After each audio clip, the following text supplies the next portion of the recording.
The chamber was built to make species feel small. That was the point of it. The ceiling went so high that the upper third disappeared into design shadow. The walls were pale stone, something quarried from a moon that nobody lived on anymore. And they curved inward at the top like two hands about to press together. 47 species could sit in this room at once. Every seat had a clear line to the speaking podium. The speaking podium had a clear line to every seat. It was meant to feel like the center of everything. Ambassador Lena Croft stood at the podium and felt nothing about the room. She was 51 years old. She had short gray hair that she cut herself. Her face had stopped being young so long ago that she didn't remember the change happening. She wore standard diplomatic gray. No medals, no pins, nothing decorative. Just the small Earth seal on her collar. The seal was no bigger than a thumbnail. She set her papers on the podium. They were actual papers, printed, physical. Some of the delegates found this old-fashioned. A few smiled at it. Croft did not care what they found it. She began to read. Her voice was flat, not cold, flat. The voice of someone reading numbers aloud. Distances, quantities. The kind of voice that belongs to people who have spent a very long time learning not to let it shake. Earth's Unified Council submits the following to the Directorate Record, she said. In the 9-month period beginning the 4th of March, the Earth Frontier Authority has cataloged 11 separate incursions into the Meridian Buffer Zone. The Meridian Buffer Zone was established under Compact Article 7, Section 3, as a demilitarized corridor of 30 light-years depth between Velhari hegemony territory and Earth's outer colony ring. She turned a page. Of these 11 incursions, 3 resulted in the disruption of Earth colony supply lines. 2 of those disruptions lasted longer than 30 days. The human settlements dependent on those supply lines number approximately 400,000 people. Another page. On the 17th of October, Earth Station Heliodor 7 ceased all communication. Heliodor 7 was a manned refueling and emergency shelter station located at coordinates 7.4 by 112 in the outer buffer zone. At the time of communication loss, the station had 147 personnel aboard. Earth Frontier Authority search vessels reached the station's last known coordinates on the 22nd of October. No station was present, no distress signals were found. 147 personnel remain unaccounted for. She turned another page. She did not look up at the chamber. She did not look at the 47 delegations arranged in their tiered seating. She read, Earth has submitted 11 formal protests to the Directorate in the 9-month period under review. Earth has received 11 acknowledgments of receipt and 3 preliminary review notices. No formal findings have been issued. No corrective action has been taken. No explanation for the disappearance of Heliodor 7 has been provided. Another page. Earth has reached the threshold of formal response. She paused there, not for effect. She was turning a page. If any vessel, fleet, installation, or proxy force acting in the interest of or under the authority of the Velhari hegemony crosses the meridian line again, Earth will act. Earth will not issue further warnings, file further protests, or seek further review. She turned the last page. Earth will act without additional communication. She set the papers down. That concludes Earth's formal statement. The complete documentation, 11 pages, including appendices, has been submitted to the Directorate Record. She picked up her papers. She stepped back. The chamber was quiet for exactly as long as it took Councillor Thresh Aniv to unfold himself from his seat. He was a Velhari senior delegate, which meant he was very old by most species standard and very tall by all of them. And wrapped in something between a robe and a second skin that caught light and scattered it in ways that made looking at him feel like looking at a window made of colored glass. He moved with the ease of someone who had been the most important being in every room he'd entered for several decades and had stopped thinking about it. He stepped to the response podium. He smiled, or did the thing his face did that the translation system rendered as a smile, and he spoke for 22 minutes. He spoke about the long and complex history of Velhari-Earth relations, which he called a developing dialogue. He spoke about the importance of careful language in formal proceedings and how certain phrases in Earth's statement could be read as aggressive if taken without context. He spoke about the Directorate's established review process and the critical role it played in stopping misunderstandings from becoming incidents. He used the word charming to describe Earth's commitment to the formal record. He used the word understandable to describe Earth's concerns about Heliodor 7, which he called a regrettable and still being investigated navigational irregularity. He used the word proportional 11 times. He did not use the number 147. When he finished, several other delegations made small statements. A few expressed general sympathy for Earth's situation. Most expressed confidence in the Directorate's review process. The Preth delegate, a small, quiet creature named Coordinator Shesiv, who sat in the far left of the third tier, made a note on his data pad and said nothing aloud. He was counting pages. Croft stood at the side of the chamber and watched Thresh Aniv return to his seat. She straightened the small Earth seal on her collar. It had not moved. She straightened it anyway. Her fingers needed somewhere to go. Her aide, a young man named Soto, who had been with her for 2 years, appeared at her shoulder. "They'll put it to a committee vote," he said quietly. 90 days, probably. Do you want to stay for the procedural vote?" "No." She walked toward the side exit. Her steps were even, not hurried, not slow. The walk of someone who has finished a task and is moving to the next one. Soto followed. Out in the corridor, pale stone, the same quarried from nowhere stone, lit with soft light designed to be comfortable for 47 different kinds of eyes. Croft stopped. She pulled out a small comm device and typed 11 characters, sent it. Soto waited. "What did you send?" he asked. He was young enough to still ask. "A note. To Commander Voss?" Croft put the comm away and started walking again. "Ambassador." Soto caught up. "Do you think they'll listen? After the statement?" She didn't answer right away. They walked. Their steps echoed past closed doors, past the quiet sound of other proceedings, other species managing other problems in other rooms. "The statement isn't for them," she said. "Then who is it for?" "The record." They walked out of the Directorate building into the transit plaza, where the light was real, from an actual star, filtered through the station's atmosphere. And Croft looked up at it for exactly 1 second. Then she looked at her schedule. "I have a debrief call at 1400, she said. "Oh, then I want to review the documentation before we transmit the full package." "All 11 pages?" "Yes." "Do you need me to flag anything specific?" "No," she said. "I know what's in it." She did. She had written most of it herself over 4 years, in pieces in the spare hours between other things. The first 10 pages were documentation, dates, coordinates, names, the kind of careful, steady record-keeping that looks like patience and is actually something else. Page 11 was different. She had written page 11 slowly. She had thought about it a long time. She had thought about the 147 people on Heliodor 7 whom she had never met. She had thought about the 400,000 people in colonies that had gone 30-plus days without supply runs. She had thought about 11 protests and 11 acknowledgments in a process that had processed nothing. Then she had written page 11 the way you write something when you are completely, finally done waiting. Back in the chamber, the procedural vote was being prepared. Coordinator Shesiv in the third tier had opened Earth's full submission on his datapad and was reading through it. Page 1. Page 2. The documentation, dates, coordinates, station IDs, supply route disruptions. He read carefully, the way he read everything, because he had learned early that the things people slip past careful readers were usually the things that mattered. He reached page 10. He turned to page 11. He read it. He read it again. The page was not a protest. It was not angry language or political positioning. It was a list.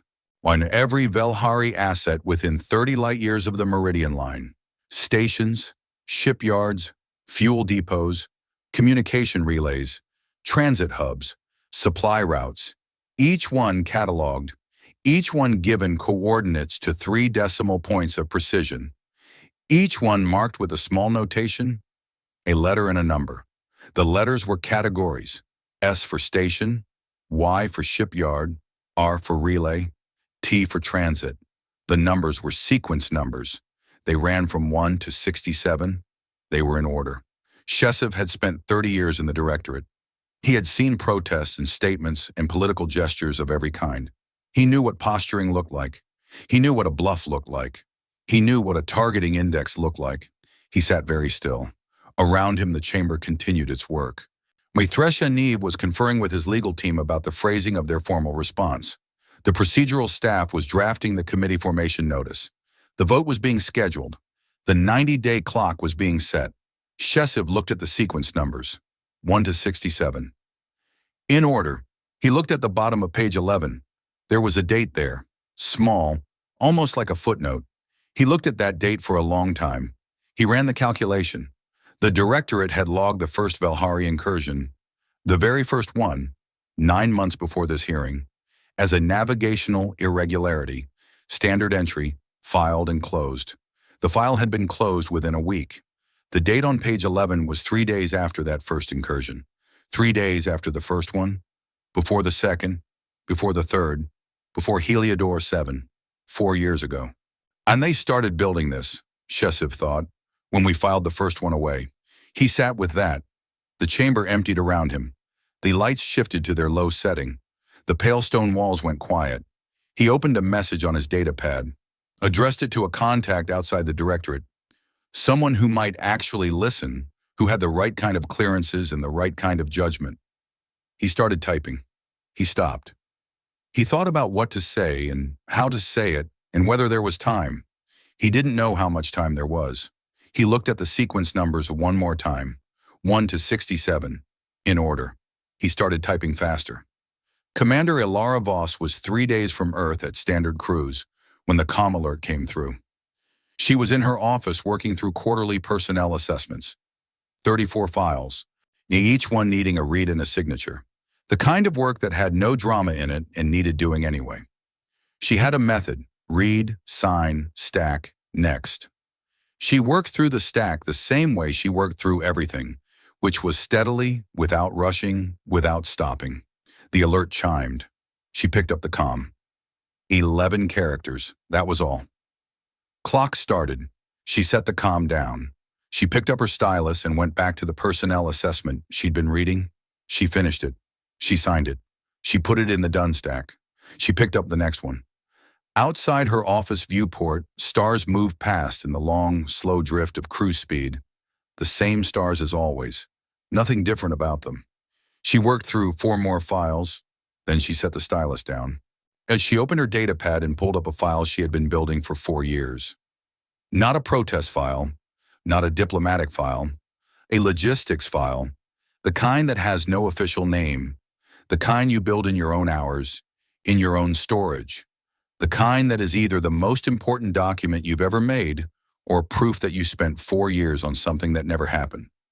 She read through the first section the way you check a calculation you already know is right.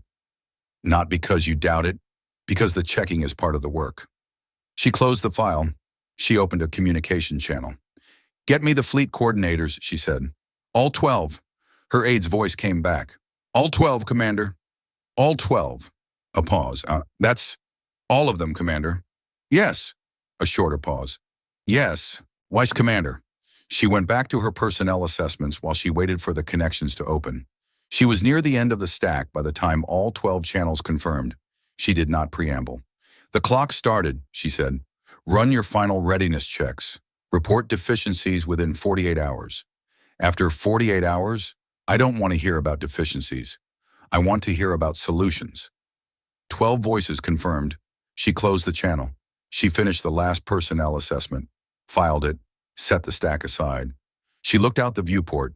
Ordinary stars. She thought about 147 people. Not the long way. She'd learned years ago that the long way didn't have a useful end. She thought about them briefly and precisely. She thought about them long enough to confirm, one more time, that she was not doing what she was doing for the wrong reasons. She wasn't. She was doing it because the math was done. 4 years of work had arrived at a conclusion the way a survey arrives at a conclusion. Without heat, without anger, just with the weight of accumulated fact pressing down until there was only one answer left. The directorate would vote, the committee would review, the process would process. Earth would be done waiting for the process. She looked at the comm device on her desk. 11 characters. She had sent nothing back to Croft. There was nothing that needed saying. The message was not a question, it was a notification. The answer to a notification is action, not words. She pulled the personnel file stack back toward her and checked the signatures. All done. All filed. Good people, all of them. Fleet coordinators, ship commanders, the 22,000 below them. She had read every personnel file herself, twice. She knew what she was asking them to do. She signed the cover sheet, filed it, picked up her coffee. It was cold. She drank it anyway. The directorate's vote passed 43-2 at the end of the session. Earth's complaint would go to the Interspecies Relations Subcommittee for a standard 90-day review. A notice of acknowledgement would be transmitted to Earth's diplomatic office within 10 business days. Threshayanov thanked the chamber for its efficient and measured handling of a sensitive matter. 2 delegates voted no. Nobody asked them why. Coordinator Sheshev cast his no vote and then sat alone in the thinning chamber for a while after. His data pad opened on his knee. Page 11. He kept coming back to it. 67 targets. Sequence numbers, a date. He had sent his message. He didn't know if it would reach the right people. He didn't know if the right people would understand what they were looking at. He didn't know if there was time for understanding to become action, even if everyone understood. He looked at the sequence numbers one final time. 1 to 67, neat, patient, built over 4 years, 1 entry at a time. Every time the directorate filed something away and called it resolved. The warning in the statement, the last paragraph, the one that would go into the official record and be discussed in directorate legal reviews for years, said cross the line and Earth will act. But page 11 didn't say anything. Page 11 just showed that Earth already knew, in precise and ordered detail, everything it would need to know. The warning was the statement.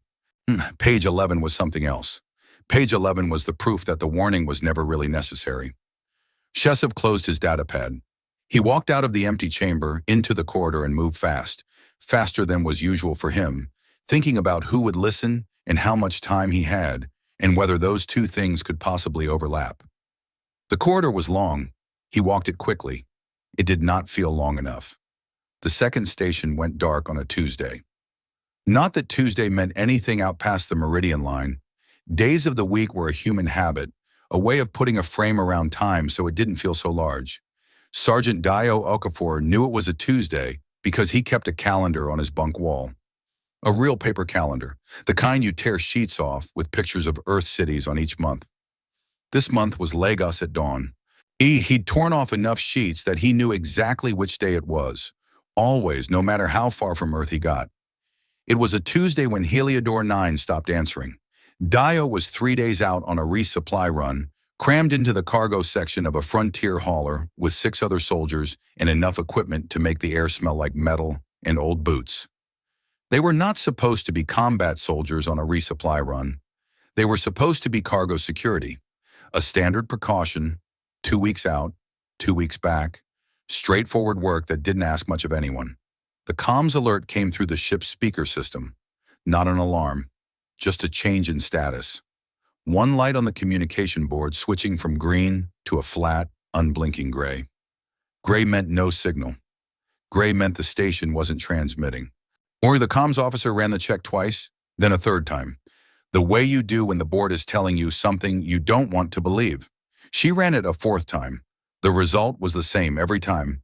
Heliodor 9, coordinates confirmed, no transmission detected, no emergency beacon, no automated backup signal, nothing, not static, nothing. Dio was looking at his resupply manifest when the captain's voice came over the internal channel. Calm, deliberate. The voice of someone deciding how to say a thing while saying it. Heliodor 9 is dark, the captain said.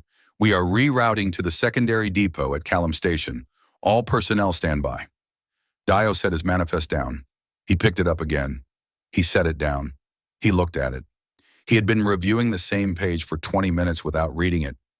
And now he kept his eyes on it because his eyes needed somewhere to go that wasn't the gray light on the comms board. Heliodor 9 had 214 people on it. He knew because he had been to Heliodor 9 twice before. He knew the layout of the main deck. He knew the commissary served a potato stew on Fridays that was genuinely good, better than it had any right to be this far from anywhere. He had played cards in the common room with a technician named Bautista, who cheated badly and badly pretended he wasn't cheating, and the whole table let him do it because it was funnier than winning. 214 people. He picked the manifest up again. Page 1. Item 1. He read the item number. He moved to item 2. 12 minutes later, a second transmission came through. Not from Heliodor 9, but from a Velhari automated navigation beacon that had appeared at Heliodor 9's last known coordinates. The beacon broadcast cheerfully in the standard directorate format, repeating its message on a loop. Transit lane realignment in progress. Civilian and commercial vessels, please divert to alternate corridor. Thank you for your cooperation. Dio read the beacon readout over the comms officer's shoulder. He looked at it for a long time.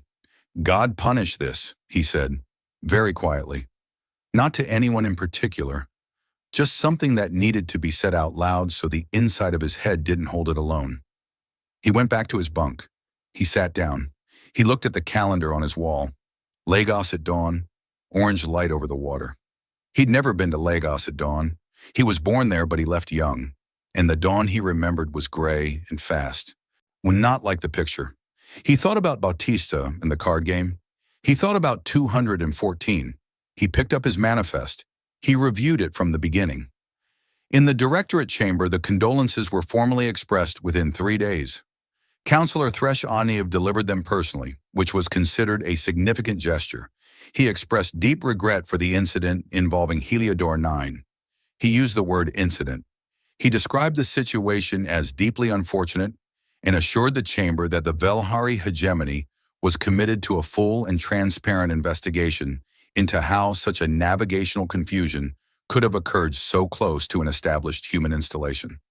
Navigational confusion, that was the phrase. The Heliodor 9 beacon, the one broadcasting its cheerful loop at the station's former coordinates, was not mentioned. A committee was formed to review the incident. It was added to the existing committee reviewing the 11 prior incursions.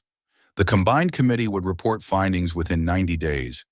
Given the added complexity of the new incident, an extension to 120 days was considered and approved. Earth's seat in the chamber was empty. It had been empty since Croft's aide sent the rescheduling notice, a brief professional message that Earth's diplomatic representation would be temporarily suspended pending internal review. No timeline given. No explanation beyond the word internal. The empty seat was in the third row, second from the left. There was a standard diplomatic chair with the Earth seal embossed on its back. Some of the delegates glanced at it during the session. Most did not. Thresh Aniv did not glance at it. Coordinator Shesiv looked at it for a long time. He had sent 2 messages in the 2 weeks since the first hearing, 2 follow-ups. He had received 1 acknowledgement and 1 automated processing notice. His concern had been noted. It had been filed alongside a number of concerns raised during the review period. He looked at the empty seat.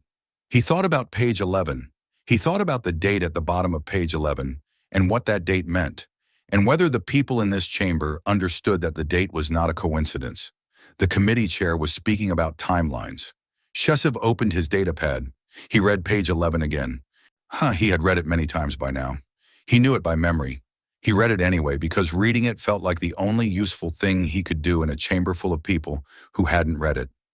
67 targets, in order.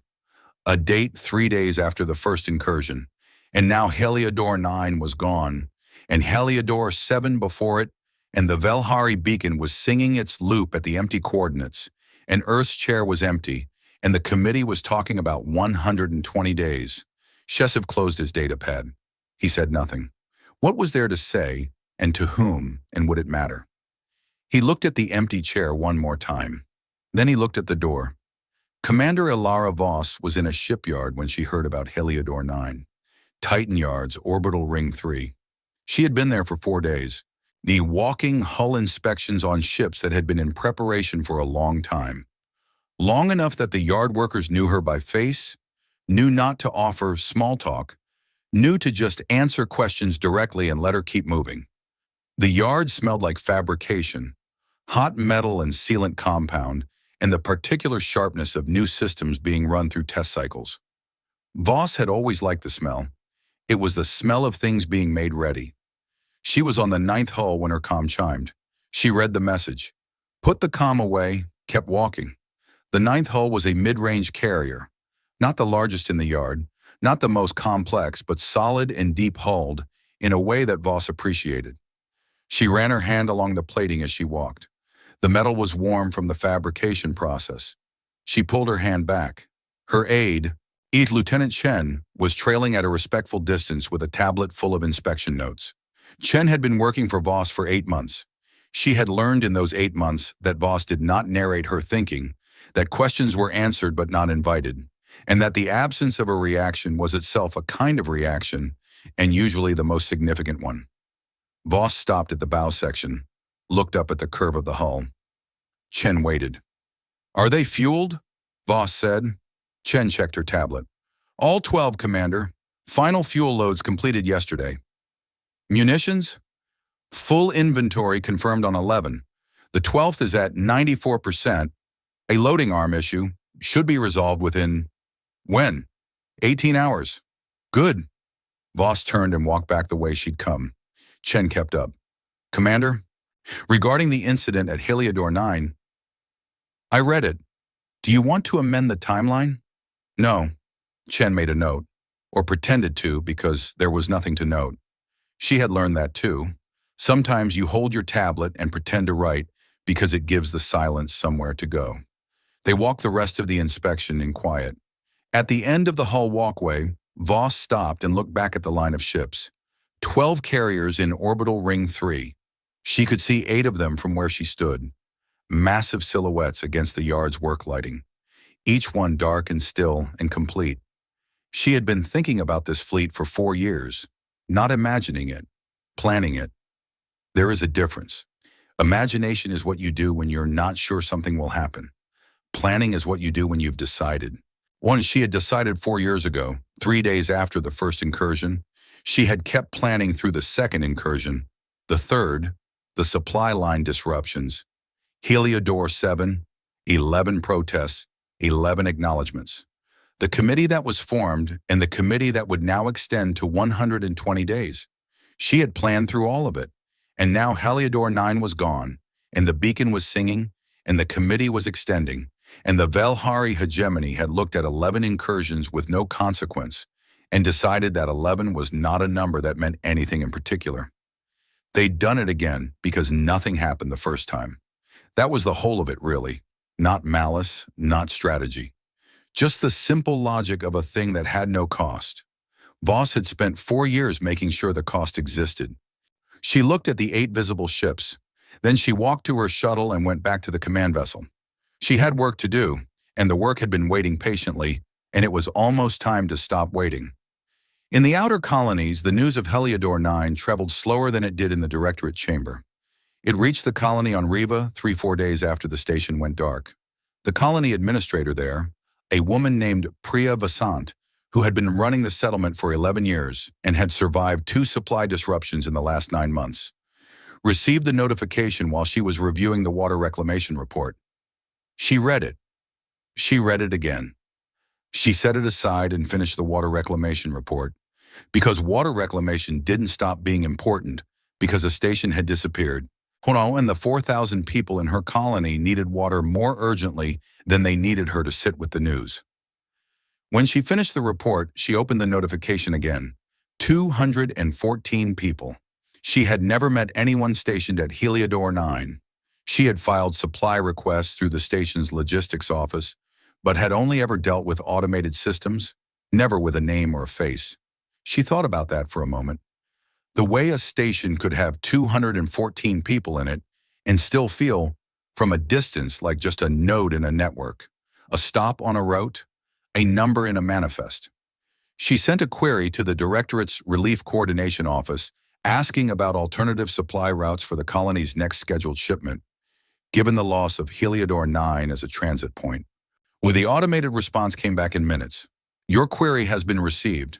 Relief Coordination Review is currently subject to a 120-day committee process. Alternative routing options will be assessed as part of the standard review. Thank you for your patience. Vasant looked at the response. She read the part about 120 days. She looked out the window of her office at the settlement. Low buildings in a dust-pale landscape. Solar collectors on every roof. The kids were out in the central yard. School had just released, making the noise that kids make when they haven't seen the inside of a building for 6 hours. She pulled up her emergency supply inventory. She counted. She started making her own arrangements because 120 days was not a number she could give to 4,000 people. And the directorate's formal acknowledgement reached Earth's diplomatic office exactly 10 days after the hearing, as promised. The office was largely unstaffed by that point. A small administrative team had stayed to manage incoming communications and maintain the formal presence. They received the acknowledgement. They logged it. They sent an automated confirmation of receipt. The acknowledgement was filed in the same directory as the previous 11 acknowledgements. Nobody sent a follow-up. Nobody expected one. In the directorate chamber, in the hallways outside it, in the diplomatic lounges where delegates met between sessions. In all those places, the general understanding was that Earth was upset and would continue to be upset for some time and would eventually return to its seat and resume the process that the process was designed for. Boy, this was how things worked. Species got upset, stations went missing, supply lines got disrupted, committees formed and extended and eventually reported. The process moved slowly because it moved carefully, and careful was better than fast. And the whole architecture of interspecies governance was built on that principle. Earth would return to its seat. That was the general understanding. Coordinator Shesov held a different understanding, alone in his office that evening with page 11 on his screen and the sound of the empty chamber somewhere down the hall. He had received that afternoon a response to his second follow-up message, not an automated one, an actual response from a senior colleague who had, apparently, finally read his flagged memo. The response said, Shesov, appreciate the due diligence. I've reviewed the Earth submission. The page in question reads to me as political posturing, possibly connected to internal Earth politics around the upcoming assembly elections. We'll keep it in mind, but don't see immediate cause for escalation. Keep flagging if you see more. Shesov had read that response 3 times. Political posturing. He looked at the sequence numbers on page 11, 1 to 67 in order, each one with coordinates precise to 3 decimal points, each one annotated with a category and a strike number. He looked at the date. He thought about the 4 years between that date and today. 4 years of incursions, protests, acknowledgements. 4 years of the process processing and arriving at nothing. 4 years of Earth watching the directorate's response and, apparently, building a very organized and detailed list. Political posturing. He closed his colleague's message. He opened a new one. Different recipient this time. Someone higher up. Someone who would need convincing and whose convincing would matter. He started writing. He wrote carefully. He laid it out the way you lay out an argument you need to win. Not with alarm, because alarm was easy to dismiss, but with evidence. Date by date, entry by entry.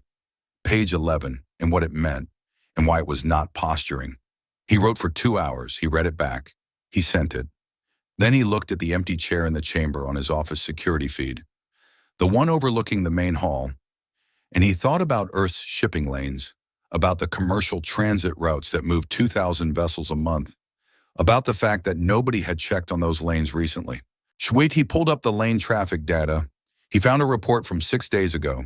Routine monitoring output. He skimmed to the summary. He stopped. He read the summary again. Detected commercial transit, 0. Not reduced, not disrupted, 0. For 6 days, the lanes that moved 2,000 vessels a month had moved nothing. Shesov sat back in his chair. His tea was on the desk beside him, gone cold an hour ago. He hadn't touched it. He looked at the cold tea. He looked at the lane report. Outside his window, the directorate station's lights were cycling into night mode, a long, slow dimming that happened every 18 hours to mark the passage of artificial time. The lights went down. He sat in the dimness with the lane report open on his screen. 0. He reached for his comm. He started making calls. Idaio Okafor reached the secondary depot at Callum Station 2 days later.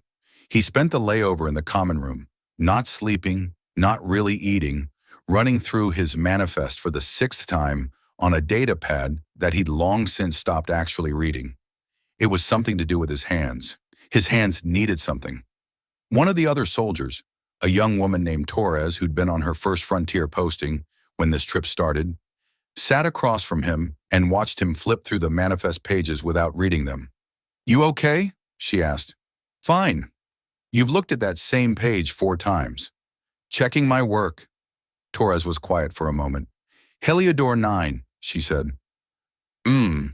Were you close with anyone there?" Dio set the data pad down. He looked at it. Then he picked it up again. "I knew a guy named Bautista," he said. "Hey, technician. Terrible at cards." Torres said nothing. 214 people, Dio said. Not to her, just out loud. Just to say the number in a room where it could be heard. "Same as Heliodor 7 was 147. Torres was quiet. 361 people, he said, between 2 stations. He turned a page on the manifest. "And we're rerouting," he said. He said nothing after that. Torres said nothing either. The common room hummed with the ship's systems, air circulation, engine vibration, the faint rattle of something loose in the ventilation that had been rattling since day 1 of the journey and would apparently rattle forever. Dio reviewed the manifest page one more time. Then he closed the data pad. He put it down. He looked at the ceiling, in which was uninteresting and low, and had a scratch in the paneling that looked faintly like a river if you tilted your head. He thought about Bautista. He thought about the Velhari beacon, cheerfully looping its message at the empty coordinates where a station used to be. "Transit lane realignment in progress. Please divert." He closed his eyes. He did not sleep for a long time. 14 days after Heliodor 9 went dark, Earth stopped answering the Directorate's hails. Not with static, not with a polite message explaining the delay. The channel simply opened and stayed open and stayed empty, the way a phone line sounds when the number at the other end doesn't exist anymore. The Directorate's communications team ran standard diagnostics, all clear. The channel was functional. The signal was reaching Earth's registered diplomatic frequency without any interference. Earth was just not answering. They tried the alternate frequency. They tried the emergency diplomatic relay. They tried the commercial broadcast band, which was irregular but technically permitted under Compact Article 18, Section 2. They tried 3 more times over 6 hours. Nothing. The communications team filed a connectivity report and sent it up the chain. The chain was long. By the time it reached someone who would do anything about it, 2 more days had passed. The Interspecies Relations Office drafted a formal inquiry. They sent it through 3 channels simultaneously. The primary diplomatic frequency, the relay, and a direct text protocol transmission that required no voice connection to receive. They requested confirmation of receipt within 48 hours. No confirmation came. Thresh Aniv, informed of the development over his morning briefing, was not particularly concerned. He stirred his tea and told his aide that humans had a documented history of communication withdrawal during diplomatic disputes. He had seen it before. A sulk, he called it. With the particular fondness of someone describing a child's behavior they found charming in spite of themselves. "They'll be back," he said. His aide made a note. Coordinator Shesev, informed of the same development through a different chain, sat very still for a long time. He pulled up the shipping lane report he'd flagged 2 weeks ago. Still 0. Not 0 as in a slow day, 0 as in a number that had not moved. 23 days of monitoring. 0 commercial transit across Earth's outer lane network. He pulled up a secondary monitoring report. Beacon traffic from civilian vessels in the middle lane corridor, the one that ran between Earth's colony ring and the main Directorate transit hubs. Normally, that corridor showed 400 to 600 beacon pings per day. The last logged ping was 19 days old. He looked at both reports side by side. No diplomatic communication, no commercial traffic, no civilian beacon pings. Earth had not gone quiet. Earth had gone empty. There is a difference. Quiet means someone is there and not talking. Empty means nobody is in the place you're looking at. He filed an urgent request for a long-range sensor sweep of Earth's orbital space. The request went to the monitoring division. My standard processing time was 5 to 7 business days. He flagged it as high priority.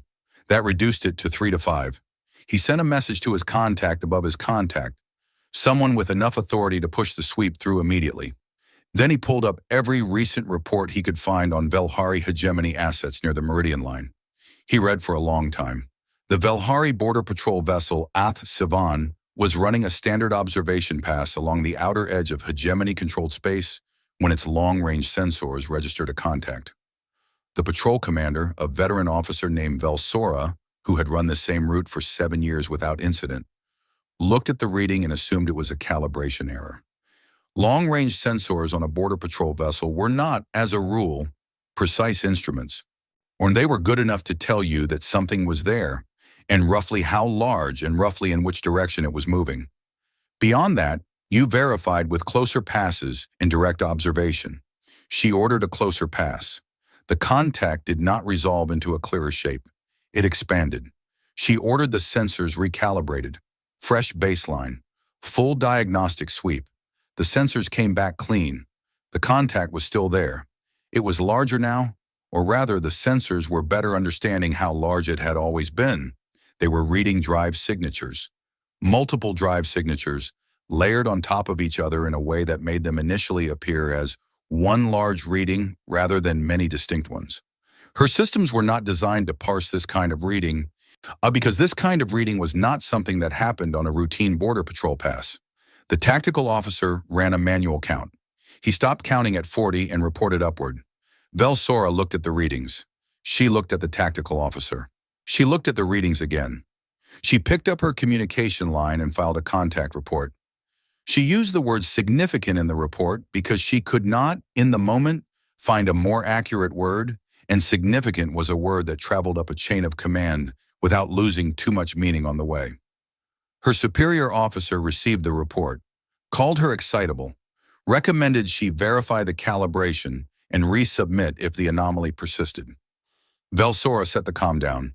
She looked at the readings on her screen, which were not a calibration error, which had not changed since she'd been looking at them, which were in fact slowly becoming more defined as the distance decreased and the sensors had more time to resolve what they were seeing.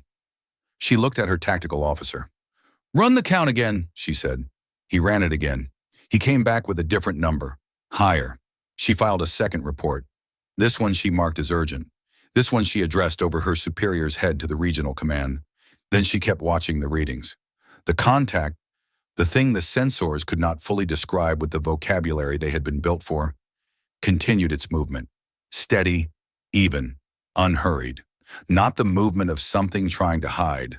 The movement of something that had already decided where it was going. She watched it for a long time.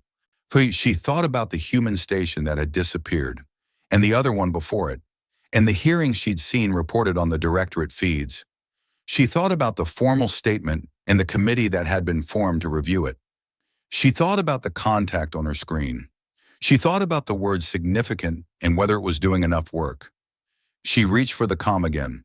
The long-range sensor sweep that Coordinator Sheshev requested came back in 2 days. A record for the monitoring division, because someone above Sheshev had finally read his messages and understood enough to apply the right kind of pressure. Sheshev read the report in his office with the door closed. Earth's orbital space showed no commercial vessels, no civilian traffic, no freight haulers, no colony supply ships, no passenger transports. Watch the standard infrastructure of a civilization that moved 2,000 vessels a month through its shipping lanes was completely absent.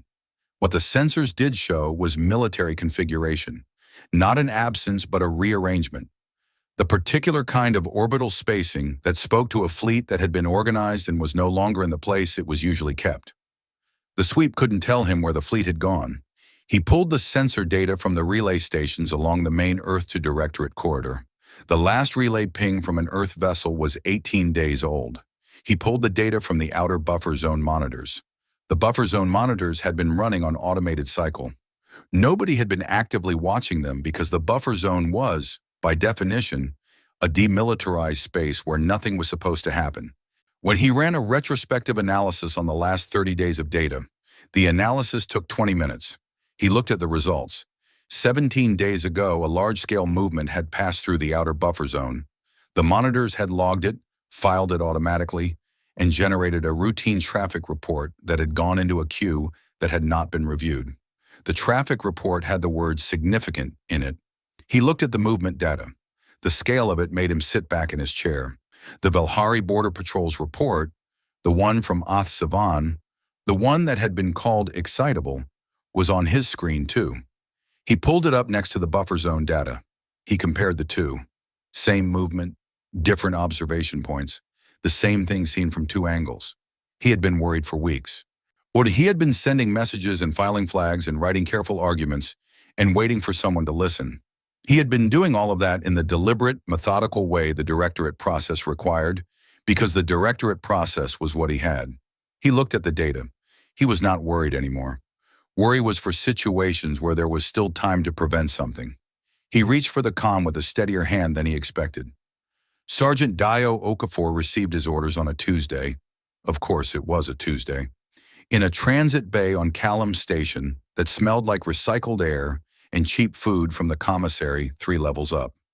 The orders came in the standard military format, which was a document with a lot of numbers and a small number of words, and the words were chosen to be precise rather than informative. Dio read them twice, which was once more than he usually needed, because the first time through he thought he might be misreading the scale of the operation. He was not misreading it.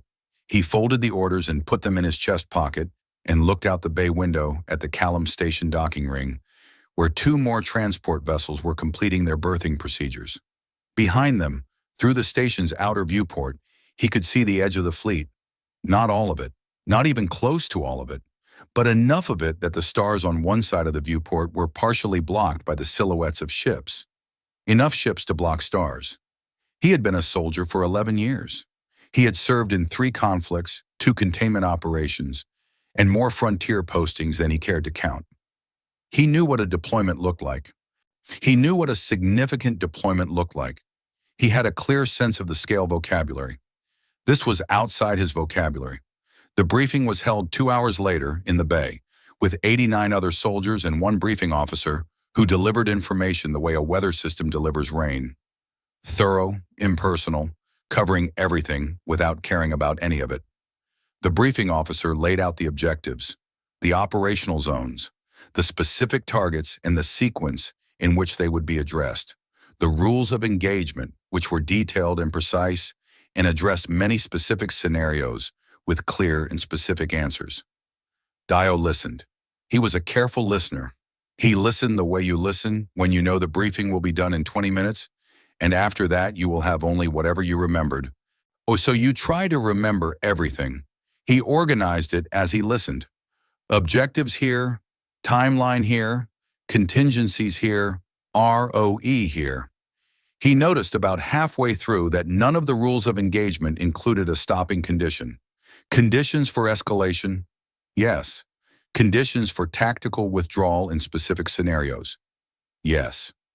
Conditions for pause pending command review? Yes, in very limited circumstances.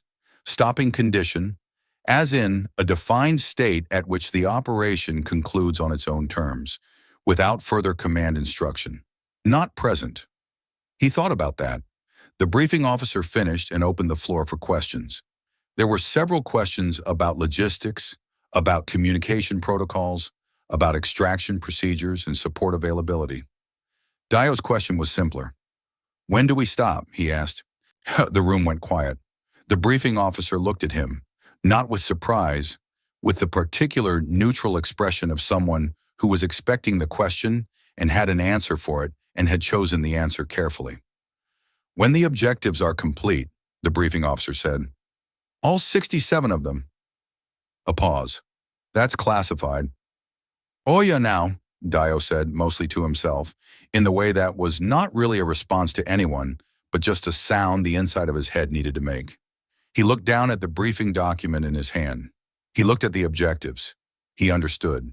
They were not stopping. That was the answer. Not because the answer was hidden. It was right there in the briefing, in the absence of a stopping condition.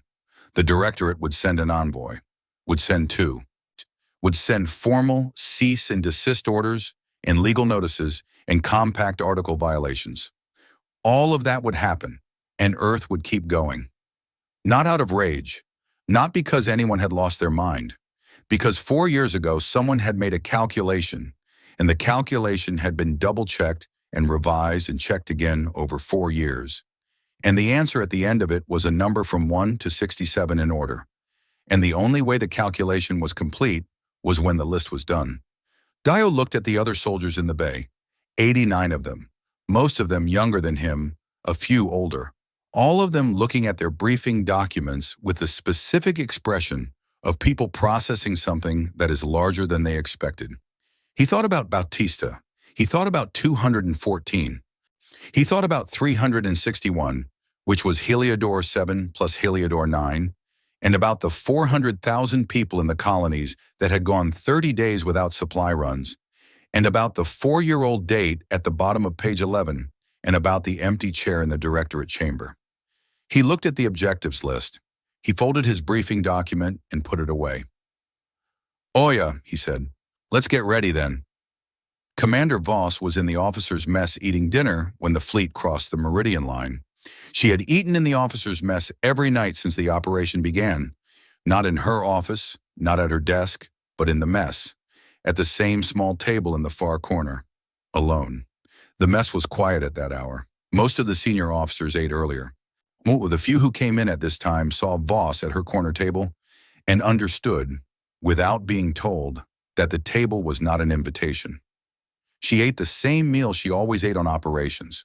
Not by design, it was just what she ordered, because she had never put much thought into what she ate, and food was not something she needed to be interesting right now. Protein ration, black coffee from the machine on the east wall, which produced coffee that was technically coffee in the same way that recycled air is technically air. A bent spoon she'd been using for 6 years, bent at some point she couldn't remember anymore, that she kept because replacing it had never risen to the level of a priority. The food was not good. She ate it. Outside the viewport beside her table, the stars moved in the long, slow drift of cruise speed. Ordinary stars. The same stars, slightly rearranged in meaning. Her datapad was on the table next to the tray. It showed the fleet formation in live display. 12 carriers and their accompanying vessels, spread across a width of space that was difficult to intuitively grasp from inside one of the ships. From inside, it felt like a single vessel moving through space. From the outside, which she had seen in the planning maps, it looked like something a different word needed to describe. The Meridian line crossing had been logged 40 minutes ago. No alarms had been triggered on the human side. That was expected. Earth had removed its own monitoring alerts from the buffer zone 18 days ago because alerting yourself to your own fleet's position was not useful. On the Velhari side, she expected, alarms were now triggering.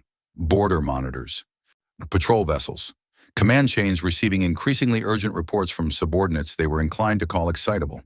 She ate. She thought about timelines. She thought about the sequence, 1 to 67, and the order in which the targets would be reached, and what each one's removal would mean for the shape of the situation. She thought about the human cost, because she always thought about it, because she had put it into the planning from the beginning, and she was not about to take it out now. Every soldier and pilot and crew member on this operation had been briefed. Every one of them had a function.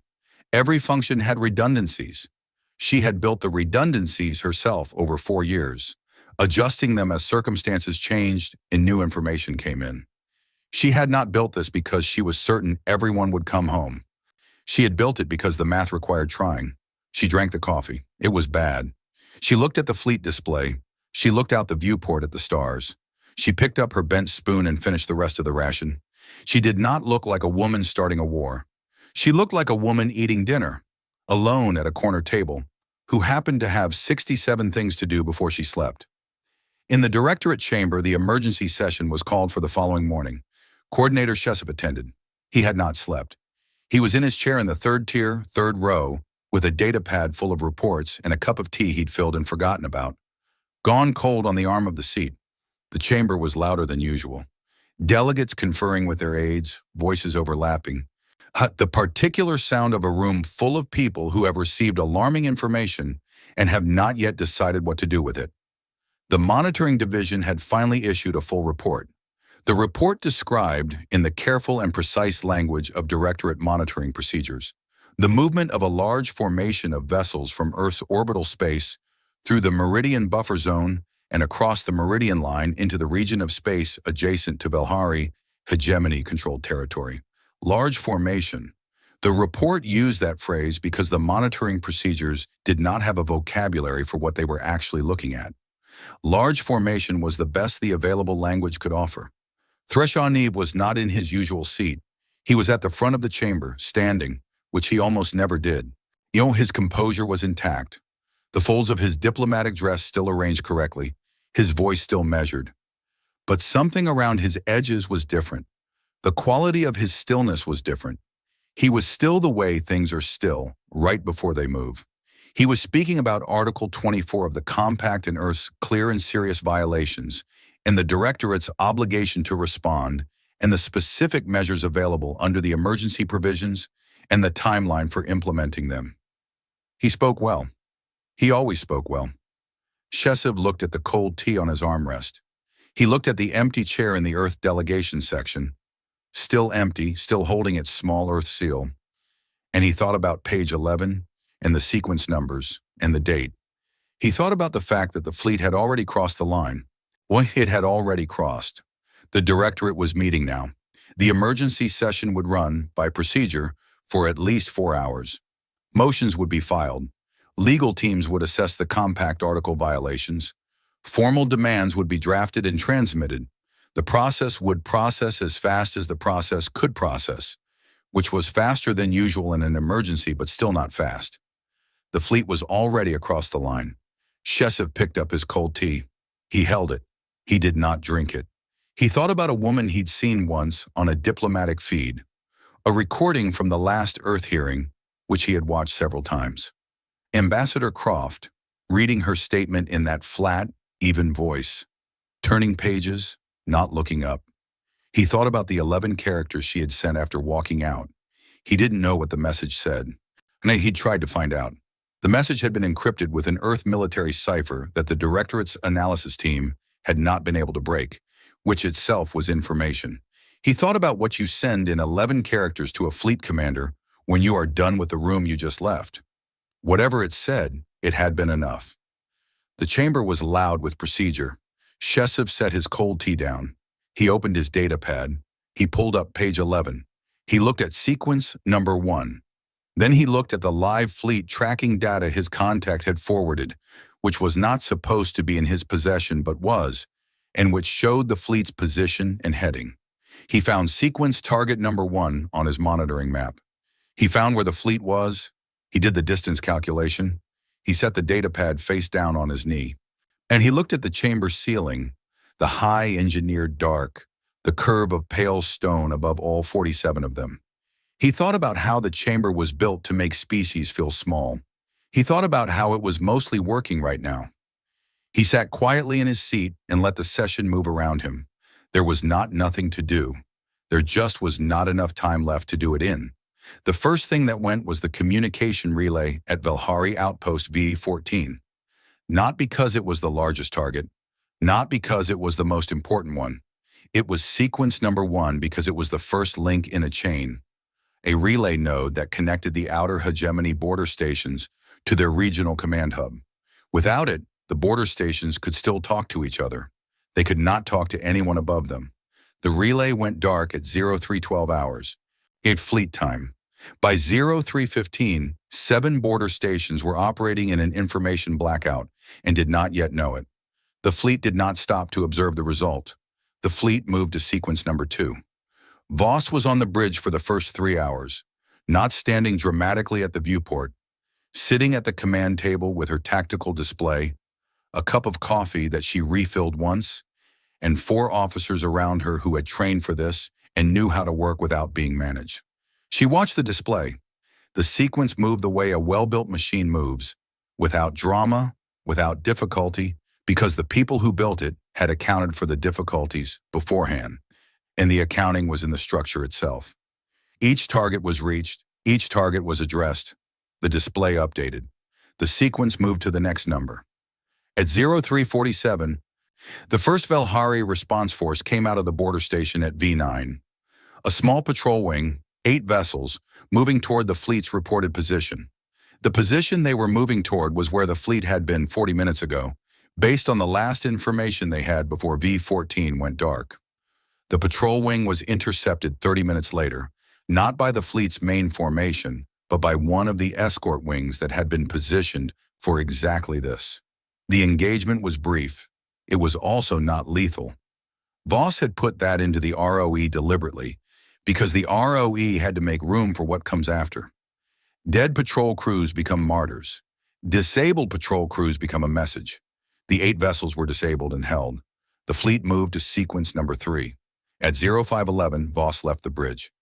She went back to her office and pulled up the casualty board, a live display that she had set up on day 1 and had not turned off since and would not turn off now, because the point was to see it.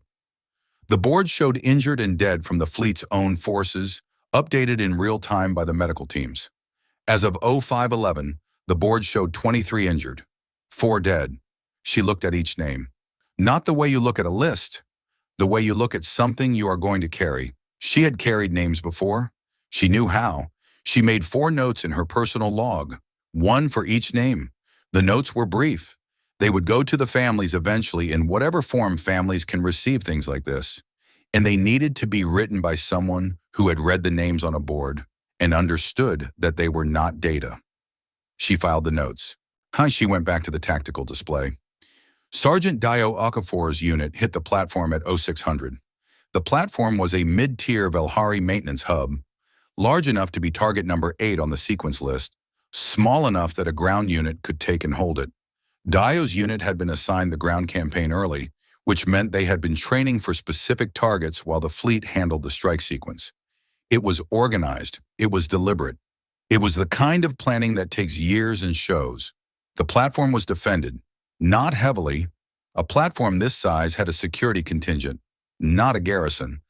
But the security contingent knew what they were doing and made the entry cost something. Dio took a hit on the way through the 3rd pressure door. Not deep. The armor held most of it, and the medic sealed it in 40 seconds. Un and Dio kept moving because stopping in a breached corridor was a way to make the list of problems longer. They took the platform in 11 minutes, not because they were faster or stronger or more fearless than the defenders, because they had the specific knowledge of the platform's layout, corridor by corridor, door by door, and the defenders did not have the specific knowledge of what they were facing. Preparation is not the same as courage, but preparation makes courage more efficient. Dio secured the main control room and posted his people at the critical junctions, and then stood in the center of the platform's operations floor and breathed for a moment. The operations floor was a functional space, industrial, screens showing system statuses, equipment racks on the walls. When the smell of a workspace, metal and heat, and the particular smell of systems that have been running for a long time without stopping.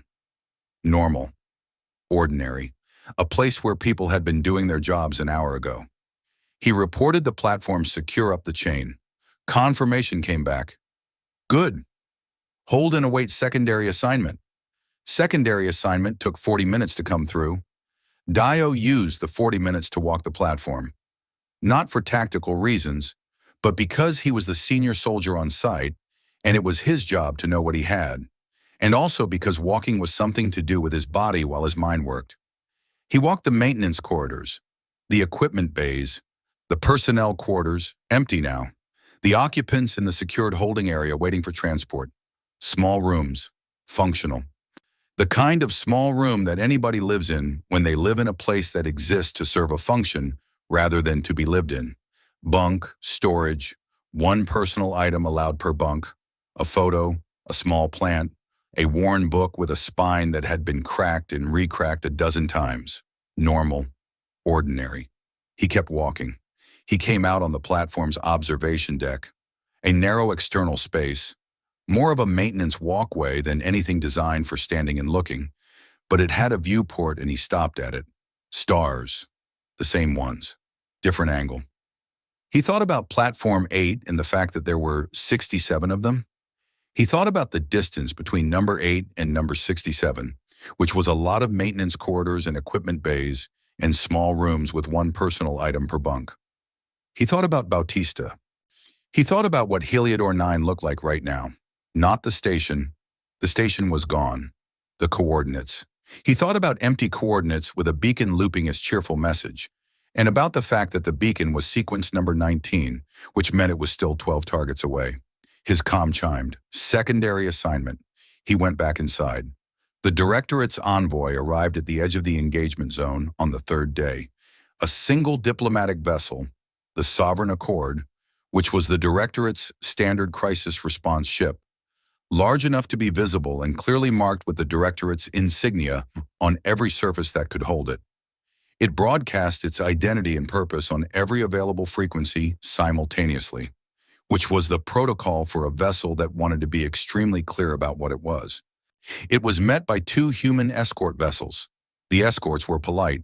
They matched the Sovereign Accord's speed. They communicated through a professional and courteous human officer who introduced himself by name and rank and acknowledged the envoy's status and purpose without any hostility. He then explained that the Sovereign Accord was being requested to hold its current position until the operation was complete. The envoy's commander asked what timeline that involved. The human officer said he didn't have that information. The envoy's commander asked to speak to Commander Voss. The human officer said he would pass the request forward. The request was passed forward. Voss at the time was reviewing the casualty board and updating her log. She received the request from the Sovereign Accord and set it aside in the priority queue between two other items that needed her attention. Not because the envoy didn't matter, because the envoy's presence was already accounted for in the planning, and the planning's response to it was the two escort vessels and the professional and courteous officer, and that response was already executing correctly. She went back to the casualty board. 41 injured, 11 dead. She wrote 11 notes. The Sovereign Accord held its position. It transmitted formal compact violation notices on 4 separate channels. It transmitted a cease and desist order drafted by the Directorate's senior legal team, citing 17 articles of the Interspecies Compact and requesting immediate suspension of hostilities. And the escort vessels received each transmission. Confirmed receipt. The fleet moved to sequence number 22. Thresh Oniv's communication came through on the 4th day. He had been trying to reach the human fleet since the operation began.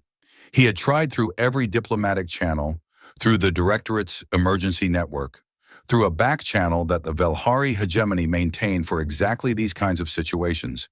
He had tried through the monitoring relay stations. He had tried through the Sovereign Accord. On the 4th day, one message got through. He did not know why that one made it when the others hadn't. Perhaps a brief gap in the communication management the fleet was running. Perhaps it was allowed through deliberately. He would never know. He wrote the message carefully. And he had been thinking about what to write for 4 days. He had gone through many drafts in his head and discarded all of them because they were the wrong frame. Not stop. Stop was not something he could offer as a proposition because he had nothing behind it. Not peace. Peace was for later, if later existed. He wrote, "What are your terms?" 6 words. Simpler than anything he'd written in decades. He sent it. The reply came back in 11 minutes. 6 words. Read the last page. We are. He sat with that for a long time. Read the last page. Page 11. The list. The sequence. 1 to 67 in order. We are. Not we will. Not we intend to. We are. Present tense. Active. Already in progress. We are reading the last page. We are doing exactly what the last page said we would do. He had spoken for 22 minutes at the hearing. He had said many things about dialogue and proportionality and process and the importance of restraint. 6 words. He set the communication down. He looked at his diplomatic desk, the tidy stacks of documents, the formal seal of the Velhari hegemony, the 2-decade accumulation of a career spent making large things manageable through language. He thought about the fact that he had called the human statement charming. He sat for a while. Then he began drafting a different kind of message, addressed not to the human fleet but to the hegemony's own command, because there were still 23 targets on the list, and the hegemony's command needed to understand something that he was only now formulating clearly enough to write. The understanding was this: the humans were not punishing the hegemony. They were not expressing anger or demanding recognition. They were completing a calculation. The calculation had been started 4 years ago and had been running patiently through 11 incursions and 2 stations and 11 protests in 2 committees and 120 days of review. The calculation was finishing now. If the hegemony wanted the calculation to end before it reached 67, it needed to understand that no amount of diplomatic language would interrupt the math. Because the math was not diplomatic. The math was the thing that existed underneath diplomacy. The thing diplomacy was supposed to prevent from having to be used. They had not prevented it. The message he needed to send was, the process is over. What comes after the process is what you're looking at now. Respond accordingly. He wrote it in formal Velahari diplomatic language, which required 47 words to express what he just said in 32. He sent it. He hoped it was not too late for it to mean something. On the 6th day, Dio Okafor's unit was reassigned to a different kind of target. Not a maintenance hub, not a relay station, or a supply depot. This target was a set of coordinates that had no beacon, no automated signal, no cheerful broadcast. Just coordinates and what was at those coordinates, which was what used to be Heliodor 7. Dio received the assignment and looked at the coordinates in the briefing for a long time. He knew those coordinates. He knew them because he had looked them up after Heliodor 7 went dark and then looked at them again after Heliodor 9 went dark. The way you keep checking a wound to see if it's closed. When he assembled his unit and ran the standard pre-op brief and answered questions and checked equipment and did all the things that are required before an operation, and he did them efficiently and without visible difficulty. Torres caught him before they loaded into the transit vehicle. "You okay?" she asked. "Fine." "Same face as last time you said that." He looked at her. She was young. She had that specific quality of young soldiers who are smart enough to have figured out what they've gotten into and are not sure yet what to do with knowing. "We're going to the Heliodor 7 site," he said. Torres took a moment. "Oh, yeah. Is it?" She stopped. Started again. "What will be there?" "Wreckage, probably. Whatever's left." He picked up his kit bag. "That's why we're going." She didn't ask more. She was learning. Punished, the transit was 40 minutes. Dio spent it the way he spent most transits. Going through the briefing doc, which he had already memorized, because going through the briefing doc was something to do with his hands that also meant he didn't have to make conversation. They secured the wreckage site in 6 minutes. No resistance. The site was not defended because there was nothing left here that needed defending. Just the scattered remnants of a structure that had been large and was no longer, floating in the slow drift of orbital mechanics, going wherever physics was taking it. Dio walked the wreckage. It was not a walk you could take quickly. The gravity was uneven, the footing was wrong, and the debris was distributed in a pattern that required attention. He moved carefully, methodically. The way you move through any difficult space, with his eyes ahead and his body following and his mind keeping the map. His unit moved with him, spreading out in the standard search pattern. They were looking for anything that could be identified, anything that could be documented, anything that could go into a report and eventually find its way to someone who needed to know it was found. Dio came to a section of the wreckage that had been part of the station's main deck. He could tell by the grade of the paneling, which was civilian spec, not structural. He moved through it carefully.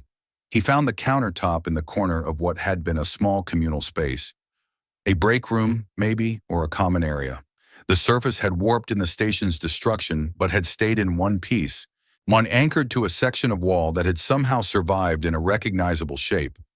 On the countertop was a coffee mug, half melted. The handle was gone. The body of it was still cup-shaped enough to identify as a cup, but wrong, softened, leaning slightly. The glaze cracked in patterns that showed where the heat had been most intense.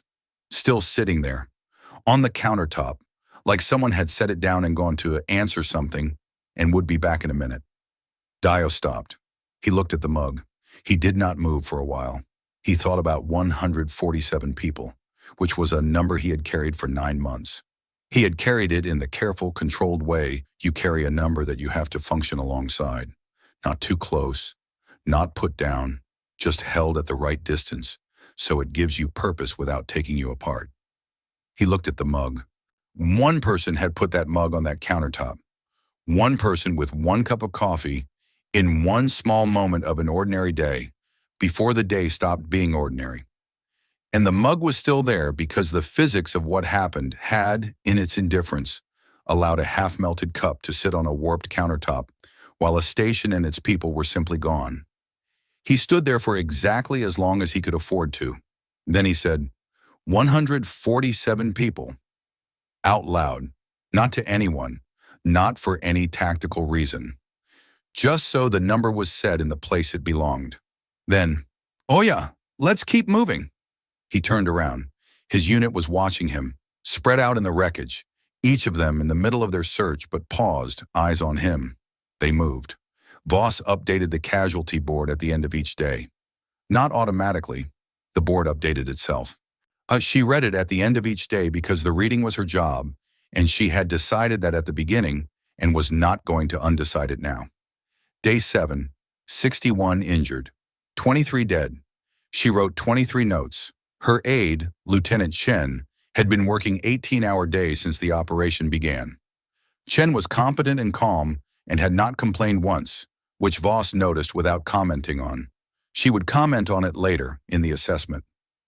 For now, she needed the competence and the calm, and Chen apparently needed to provide both, so the arrangement worked. On the evening of Day 7, Chen came into Voss's office with a tactical report from Sector 4. One of the operation's more difficult zones, multiple targets in proximity to each other, requiring more precise sequencing than other areas. And the report showed a projected casualty rate for the next 48 hours. Chen laid out a proposed adjustment, a modified approach to the target sequence in Sector 4 that would change the route geometry, introduce a longer transit between targets, and reduce the projected casualty estimate by 12%. It would add 22 days to the timeline. Voss listened to the full proposal. She looked at the numbers. She looked at the modified route. She approved it. Chen made a note. Then she paused, which was unusual. "Commander," she said, "if I may." Voss looked at her. 22 days is significant. The Directorate escalation timeline? I know the timeline. The envoy has been in holding pattern for 7 days. They will push the legal framework harder if we extend. I know. Chen stopped, but Voss looked at the casualty projection, looked at the 12%, looked at the 22 days. 22 days is not more important than 12%, she said. Chen wrote it down, not because it needed writing down, because she needed something to do with her hands in the moment of understanding that what Voss had just said was not a calculation. It was a principle, and the principle had been in the planning from the beginning, underneath all the math, load-bearing and quiet. We will not buy speed with the people who are doing this. Chen filed the modified route. The sequence adjusted. The fleet moved accordingly. The Directorate's second envoy arrived on Day 9. This one brought 2 additional legal vessels and a formal representative of the Velhari hegemony, who had been invited specifically because the Directorate's legal team had determined that having the aggrieved party present at the cease and desist would add weight to the formal demand. They were all met by the same 2 escort vessels, the same professional and courteous human officer, who explained again that the fleet was in the middle of an operation, who said again that he would pass requests forward. The hegemony representative asked to understand the terms under which Earth would halt the operation. The human officer said, "I'll pass that forward, sir." He passed it forward. Voss received the message while she was reviewing the Sector 4 route adjustment with her tactical team. She read it. She thought about it for the length of time it takes to decide something you already decided a long time ago. She sent back 6 words. When the last page is done. By Day 14, the fleet had reached sequence number 44. Dio's unit had taken 4 more platforms and a mid-tier station. He had 41 soldiers. He had started with 89. The others were not dead. They were injured, reassigned, rerouted to secondary units. The unit was smaller because the unit's job was smaller now. The big platforms were behind them. The remaining assignments were specific and contained, and you needed fewer people to do a specific and contained job correctly than you needed to do a large one. He sat in the transit bay between assignments with the remaining 41 and held the manifest for the current assignment. He had stopped reading the manifest the way he used to read it, which was cover to cover, all the way through, for completeness. Now he read only the current page, the current assignment, the next thing, the next thing. That was how you got through something that was very large without losing your footing. You made the large thing into the next thing, and you did the next thing, and then the next thing became a different next thing, and you did that one. Tora sat across from him. She was reading her own briefing. She had stopped looking to him for reassurance, which meant she had found her footing on her own. He noted this the way he noted things that mattered and filed it for later. 44 down, she said without looking up. 23 to go. How are you doing? Fine. She looked up this time. Same face again, she said. He met her eyes. He thought about Bautista.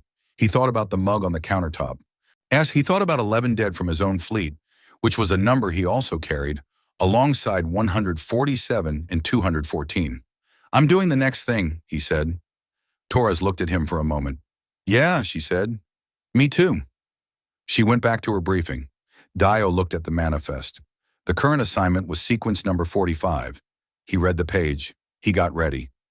Sequence number 67 was a small thing, not in location. It was a significant transit hub, the kind of installation that moved a lot of traffic and coordinated a lot of schedules, and had a large staff and a complex internal structure.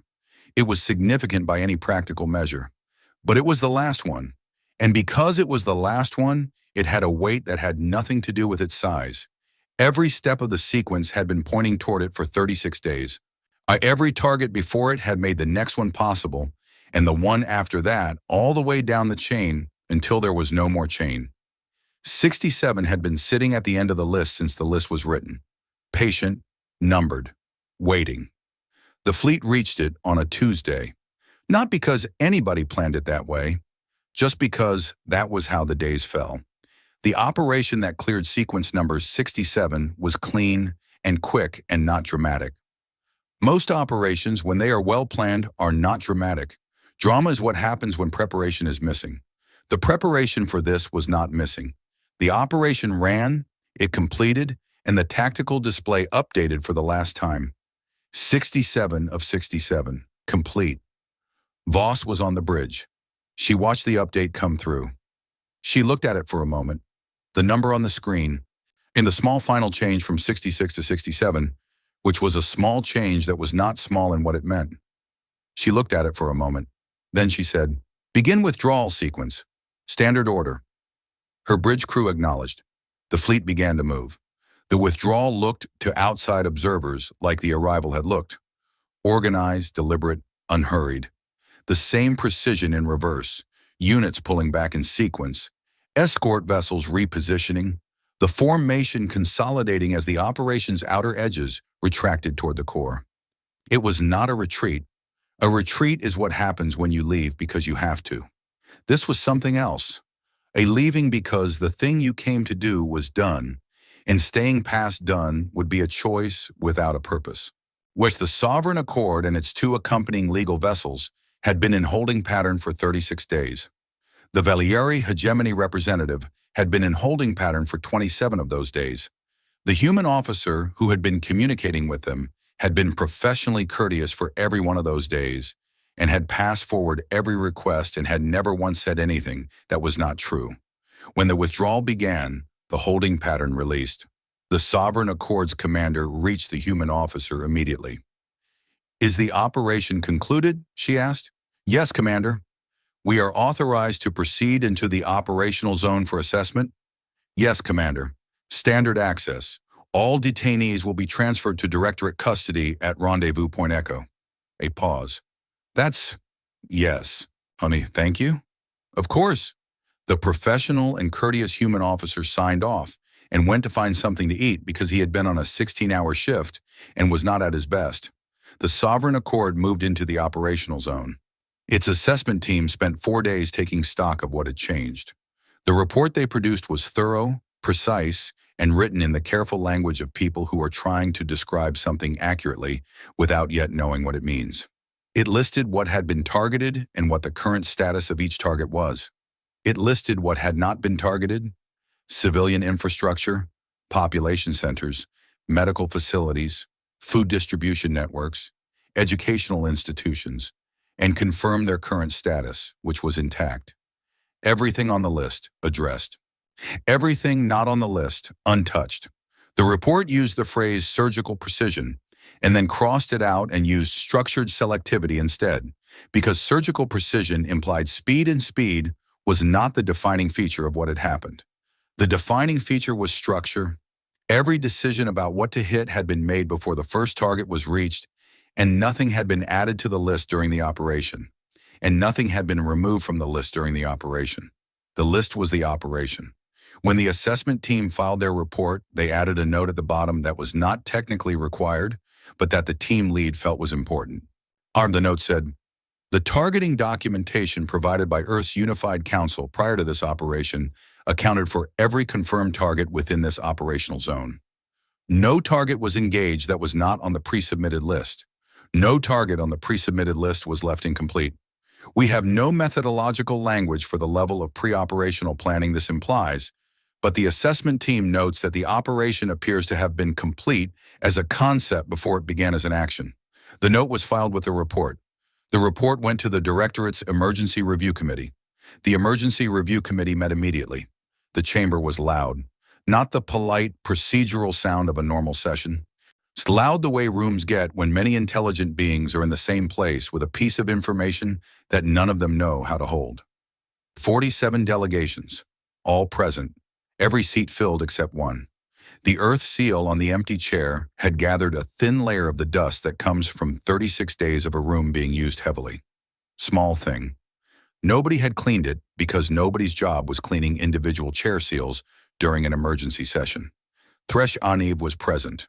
He sat in his usual seat, not at the front of the chamber as he'd stood during the early emergency sessions, but at his proper seat in his proper position. He was still. His composure was still intact. His diplomatic dress was still correctly arranged. He did not look like a man who had lost anything. He looked like a man who had learned something, which is a different thing and sometimes costs more. He listened to the chamber.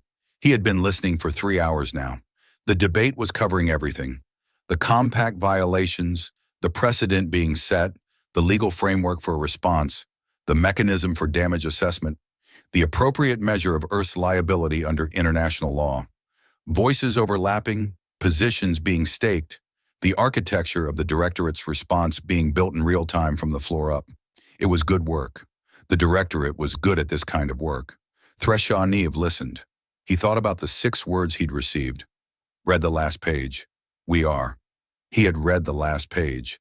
He had read it many times. He understood it now in a way he had not understood it when he called the human statement charming. However, in the way that you understand a thing differently after you have watched it be exactly what it said it was. He thought about the relay he'd lost, the shipyard at V31, the supply hub, the communication nodes that had gone in the first 72 hours and had made every subsequent response more difficult because the first things on the list were the things that connected other things. It had been planned that way, not improvised, not chosen in the moment. Chosen 4 years ago, ordered, numbered, and executed in that order. He thought about the word charming. He would not use that word again. Not about this. Not about anything connected to this.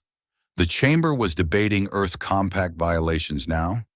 Article 14, Article 24, Article 31, Article 7, Section 4. A legal team was presenting the framework for a formal finding. And the finding would be significant. It would go into the permanent Directorate record. Earth would face formal censure, possibly sanctions, possibly restrictions on diplomatic access. All of that was appropriate and would happen through proper procedure. Thresh Aniv sat quietly through it.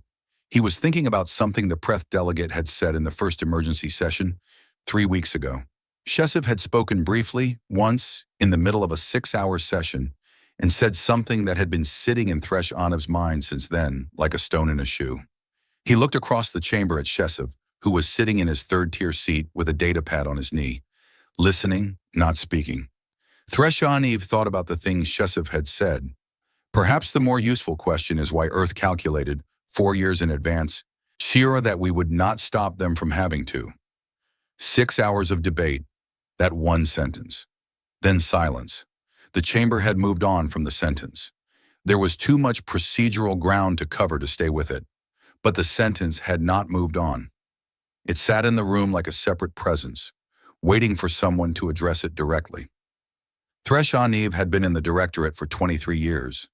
He had seen disputes and crises and conflicts resolved and escalated and managed and occasionally mismanaged.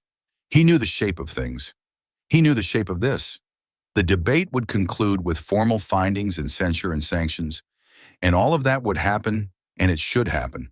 And then the directorate would move toward the next phase, which was a new framework for the Meridian Buffer Zone and new protocols and a new set of procedures designed to prevent this from happening again. All of that was appropriate, but the sentence was still there. Why Earth calculated 4 years in advance that we would not stop them from having to? He was not sure the directorate knew how to answer that question. He was not sure the directorate had asked it yet. He sat quietly and let the session move around him. Coordinator Shesiv spoke once during the second day of the post-operation session. He waited until the morning procedural blocks were done, when the chamber was in a brief recess period between formal items. Not a proper speaking time. Just the 10 minutes when delegates could make informal comments or raise points for the record before the next item was called. He stepped to the informal comment podium. The chamber quieted. Not completely. There was still murmur and movement, delegates talking to aides, the administrative staff preparing for the next item. He spoke for 3 minutes. He talked about page 11. Not for the first time. He had been referencing it in memos and messages for weeks, but he had not spoken about it on the floor. He talked about it now calmly, without alarm, because the time for alarm had passed, and what was needed now was something more like clarity. He said, the date on page 11 is the important thing. He said, the date tells us that Earth's response was not a reaction to the second station, or the third incursion, or the 11th. It was a response to the first one, the very first one. In the one the directorate filed as a navigational irregularity and closed within a week. He said Earth looked at that closure and made a decision, and the decision was not to file a protest. The decision was to begin building a list. He said, we are debating Earth's violations of the compact, which is appropriate. Earth violated the compact. That is true. He said, but a finding and a censure and a sanction will not address the thing the date on page 11 tells us. The thing the date tells us is that Earth spent 4 years doing math while we were filing things, and now the math is done. He looked at the chamber. He said, the question I am not sure we have asked yet is what we are going to do differently, not what we are going to do to Earth. What we are going to do differently. He stepped back from the podium. There was quiet for a moment. Then the session moved to the next formal item. Shesiv returned to his seat. He picked up his data pad. He looked at page 11 one more time, though he knew it by heart and didn't need to. He looked at it anyway because it was the thing that had started all of his thinking, and he wanted to keep thinking about it, and looking at it helped. 67 targets, in order. The date. He closed the page. He opened a blank document. He started writing what he thought should change, and how, and why, and what the directorate needed to understand about what had happened that was not covered by the compact violation framework. He wrote for a long time. The fleet was 3 days out from Earth when Voss submitted her after-action report.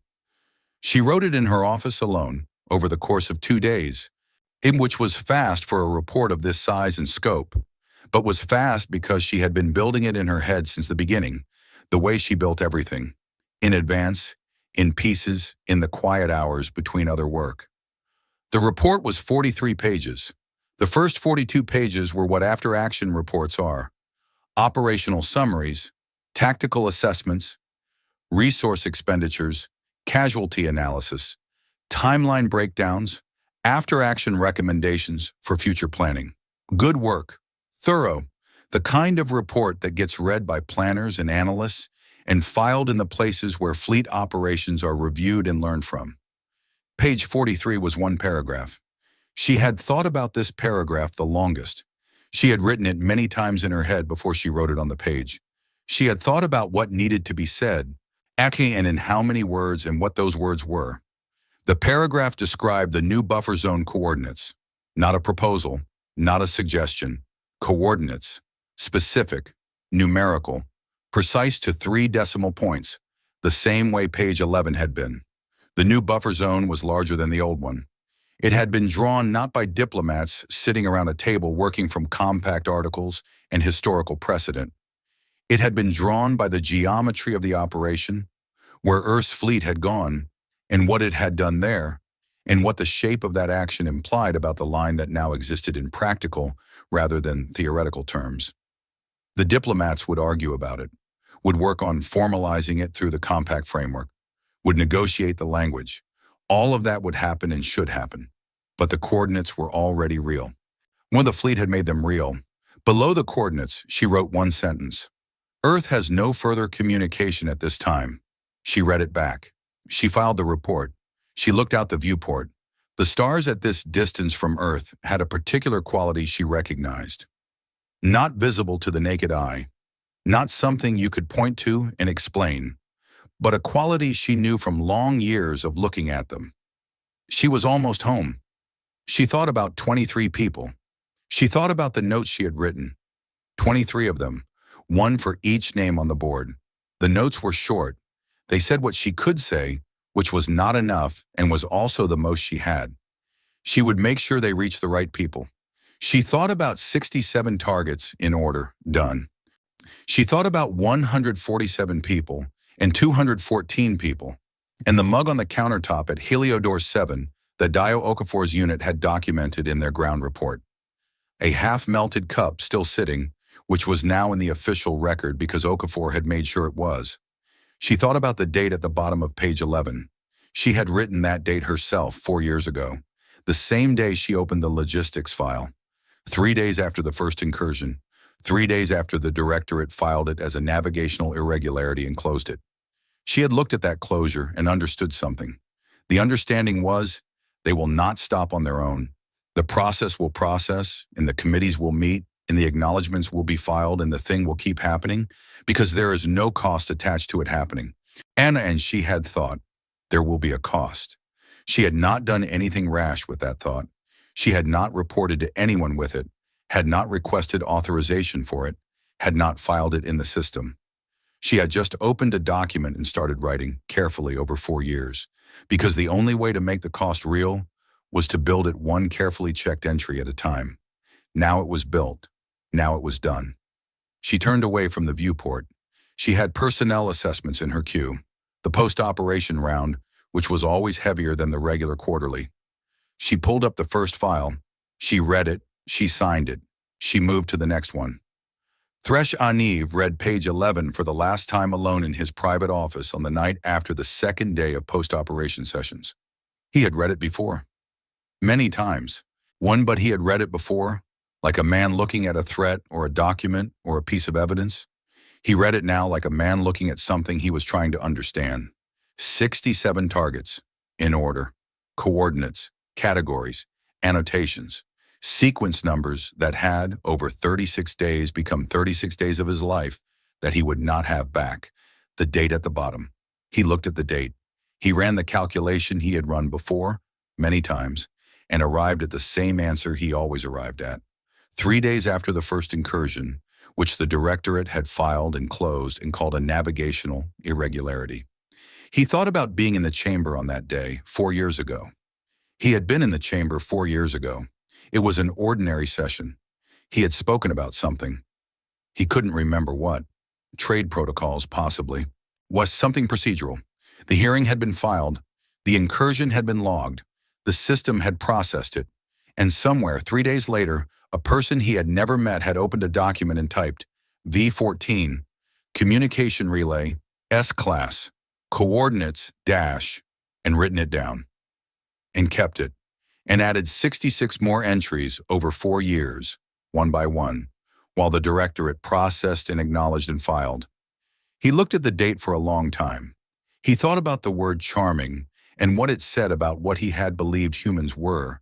Curious, persistent, small scale, moving through the galaxy like an interesting project still in progress. He had not thought of them as species that planned in decades. He had not thought of them as species that started a response before the second offense, before the third, before Heliodor 7, or before any of the things that had, in the Directorate's view, constituted the actual crisis. They had started the response when the Directorate filed the first one. That was the lesson. Not the fleet, not the 67 targets, not the precision or the scale or the deliberate, unhurried withdrawal. The date, 3 days after the first incursion.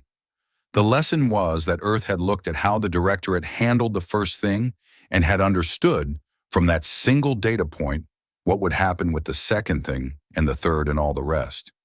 And they had been right. The Directorate had handled them exactly the way Earth had predicted from the very beginning, with process, with acknowledgement, with committee and review and timeline. And Earth had planned around all of it, quietly, patiently for 4 years. And the plan had worked exactly the way it was built to work. He closed the document. He sat in his office with the lights at their low evening setting. He thought about the new buffer zone coordinates in Voss's report. The Directorate's legal team was already working on a formal framework for negotiating those coordinates, for building a new compact article around them, for bringing Earth back to the table with a properly structured process. He would be part of that process. He would do the work, but he would do it differently. He would do it knowing that the date mattered, that the first thing mattered, that when a species, any species, brings a complaint and the complaint is filed and the file is closed, the closing is not the end. The closing is a data point, and data points can be interpreted. He would do it knowing that Earth had spent 4 years interpreting one. He sat for a while longer. He thought about the empty chair and the small Earth seal on its back. Tomorrow there would be a formal communication from the Directorate to Earth's diplomatic office, inviting Earth to return to the table. The communication had been drafted carefully, with language that acknowledged the gravity of the situation and the shared interest in establishing new frameworks for dialogue and the Directorate's commitment to taking Earth's concerns seriously in the review process going forward. Good language. Appropriate language. He had helped write it. He looked at his desk, at the formal seal of the Valhari hegemony, at the stacks of documents that represented his work and his career in the long, slow, a careful machinery of interspecies diplomacy that he had served for 23 years and believed in and would continue to believe in. He believed in it.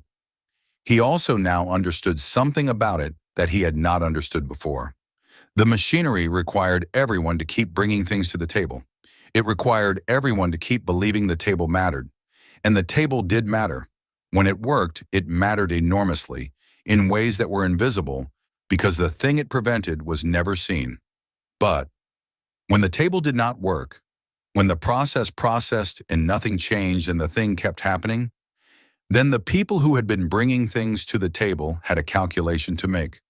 Earth had made its calculation. The Directorate would now have to make one too. He turned off his desk light. He sat in the dark for a moment. He was tired in the specific way of someone who has been on high alert for 36 days and has finally been given permission to stop. He got up. He went to his window. The station was in its night cycle. The lights low, the corridors outside quiet. Below the station, or in the direction that felt like below, the stars were still there. The same ones in the same places as they had always been. He looked at them. He thought about the new coordinates in the after-action report. The new line, drawn not on a map, but in the physical reality of what had happened. The new distance between what was and what Earth had made. He would work on formalizing it. He would build the right language for it. He would do the work that needed doing, and he would do it better than he had done it before. Because the date at the bottom of page 11 had shown him something he could not now unknow. The first thing was the one that mattered. Dio Okafor was back on Earth on a Friday. He knew it was a Friday because he had torn off the right number of sheets and the calendar said so. Lagos in spring, which was the picture for this month, not the dawn photo, but a different one, a market in the afternoon, color and motion and ordinary life doing what ordinary life does. He did not go to Lagos. He had no reason to go there. His posting was in the orbital facility outside Nairobi, and that was where the transport dropped him and where his bunk and his next assignment were waiting. He unpacked his kit in the bunk room. Why he had fewer things to unpack than when he left, because some of his things had been redistributed at various points during the operation when redistributing made sense. He had more things in his pockets than were technically regulation, small items picked up at various points that were not tactical in nature, but were also not nothing. He unpacked those too. He pinned a new sheet of paper on his calendar wall. He wrote the date on it in his own handwriting, which was how he started every new posting. He sat on his bunk. He had a 36-hour stand down before his next assignment. He was supposed to use it for sleep and food, and something the posting briefing called personnel recovery activities, which was the official phrase for doing whatever you needed to do to be functional again. He sat on his bunk and thought about what he needed to do. He needed sleep. He needed food. He needed probably to contact some people he hadn't contacted in 36 days. He did not need to review any manifests. There were no manifests currently in his possession. His hands had nothing to organize. This was strange and took some adjustment. He looked at the calendar. Lagos in spring. The market. Color in motion. He thought about Bautista. He thought about the coffee mug on the warped countertop, which was in the official record now because he had made sure it was. He had written the description himself in the ground team's final report. One ceramic drinking vessel, partially melted, intact, location, main deck communal area, Heliodor 7 wreckage site, item documented, 6 lines, precise coordinates, accurate description, 6 lines. It was not enough. It was also all you could put in a report, which was a thing you had to make peace with. He thought about 147 people and 214 people and 361 together, and 23 soldiers from his own fleet, and whether those numbers sat differently now that the list was done than they had when the list was in progress. He thought about whether done meant anything in particular for the things that were gone. He decided that done did not change what was gone. What done changed was what was next. He looked at the calendar. He picked up his comm. He messaged Torres. A short one, just, back safe. Good work out there. He sent it. He thought about who else to message and decided that could wait until after sleep. He lay back on the bunk. The ceiling of the bunk room was plain and low and unremarkable. There were no scratches that looked like rivers. No points of interest. Just a ceiling doing its job. He looked at it. He thought about Tuesday and how it was always Tuesday when something happened. He thought about the fleet and the 67 targets and the withdrawal that had looked apparently from the outside like the arrival, organized and deliberate and unhurried. He thought about what Heliodor 7 had sent the directorate, in the end, which was nothing, which was only coordinates and debris and a half-melted mug and 147 people who should still be there. He thought about whether it was enough, the 67 targets, the new coordinates, the precedent that had been set in the shape of what happened, which would sit in the directorate's memory, not as a document, but as a weight. He didn't know. He knew that the math was done. He knew that the math had cost what it cost, and that the cost was real, and that you didn't get to put the cost somewhere else or reduce it by adding up the justifications. You just carried it. You carried it the way you carry things that need carrying. At the right distance, present enough to keep you honest, far enough back that you could still walk. He closed his eyes. The bunk room was quiet. He slept. On the directorate station, late in the night cycle, Coordinator Shesov sat at his desk and finished his report. It was long, the longest thing he had written in 20 years. It covered everything. The first incursion, the filing, the 4 years, the date on page 11, the sequence, the withdrawal, the new coordinates. It covered what the directorate had done and what it should have done and what it needed to do differently and why. He read it back from the beginning. It was good. He thought it was the best thing he'd written.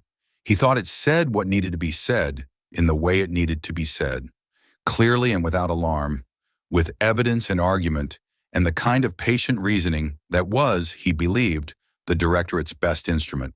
He filed it. He sent it to the committee that was reviewing the new compact framework. He sent it to the legal team. He sent it to his section head. He sent it to 3 colleagues he trusted. He sat back. The station was quiet. Night cycle. The corridors empty. He looked at his tea. cold from hours ago, untouched. He looked at his desk. He looked at his screen, which showed the filed document and the sent messages and the small confirmation icons that said they had been received. He looked at the directorate seal on the wall above his desk, the formal emblem, 23 years of his career under that seal.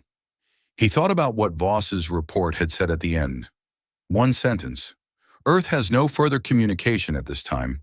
He thought about what that sentence meant, not as a diplomatic statement, as a statement of fact. Earth had communicated what it needed to communicate, and the communication was complete. And what came after communication was what you built from it. What the directorate built from this was up to the directorate. He hoped they would build something honest. He reached forward and picked up the cold tea. He drank it. Cold tea was still tea. He turned off his desk light. And he went home. Outside the station, the stars held their positions. The same ones in the same places, in the same indifferent dark that had held everything else since before any of this was a story. The new buffer zone coordinates existed in that dark now, real and precise and unchosen by committee. The wreckage of 2 stations drifted at their coordinates. The directorate's files held their records. The ledger held its date, 3 days after the first one, before the second, before the third, before all of it. When a warning is given and not heard, the warning is not the beginning of the answer. The warning is the last step before the answer that was already being built. The stars held their positions, the dark held everything, and somewhere in the silence between what had happened and what came next, Earth had nothing further to say. It had already said it in 67 entries, in order, done.